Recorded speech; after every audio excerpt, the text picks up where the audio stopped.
Hello, I'm Charles Haskell. This video is about my recipe for making cheese fondue. As background, August 1st is the Swiss National Independence Day, marking more than 700 years as a national entity.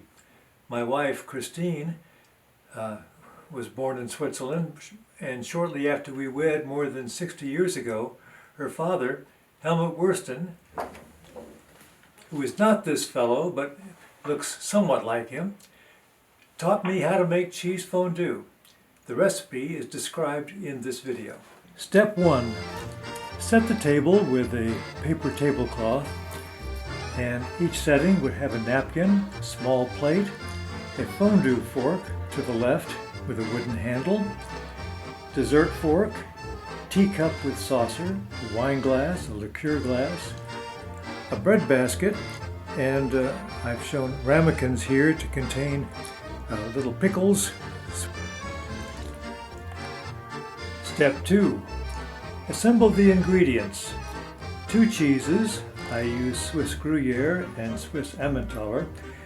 The total cheese per person is about 1/3 of a pound, and you use 2/3 of Gruyere and 1/3 of Emmentaler.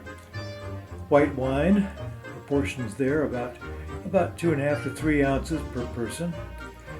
Kirsch will be used later in the meal. Tip of the knife of baking soda, a tip of the knife of cornstarch, a single garlic clove taken from the entire thing. French bread cut into bite-sized pieces, such as a baguette.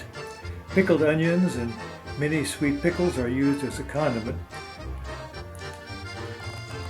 Step 3. Assemble the cooking utensils needed for preparing the fondue. You'll need a fondue pot with a self-contained burner underneath, shown here in yellow, a fondue fork, a cheese grater with a bowl to grate the cheese into, a wooden spoon for mixing the fondue as it melts in the pot, a measuring cup for measuring out the amounts of kirsch and so forth that are necessary for the cooking process. Step 4. Grate the cheese into the yellow bowl so that it's finely mixed, and slice the bread into bite-sized cubes as shown here. Step 5. Take the garlic, remove a clove, cut that clove in half, and use it to wipe the inside of the fondue pot. Add 2.5 to 3 ounces of white wine per person into the fondue pot, and slowly melt the grated cheese with constant stirring with a wooden spoon. Step 6. Combine 1 ounce of kirsch and the tip of a knife of baking soda and cornstarch in a small measuring glass. Mix that as a slurry and add that to the melted cheese near the end of the melting period, and continue stirring. Step 7. Serve and enjoy. Some people also serve cold cuts or a small salad or both. Dessert should be light, such as berries alone or over a piece of pound cake or angel fruit cake.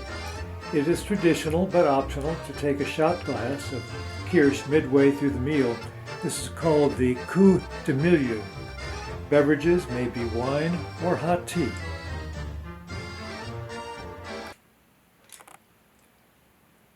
This concludes today's video about how to make cheese fondue. I hope you've enjoyed it. Goodbye.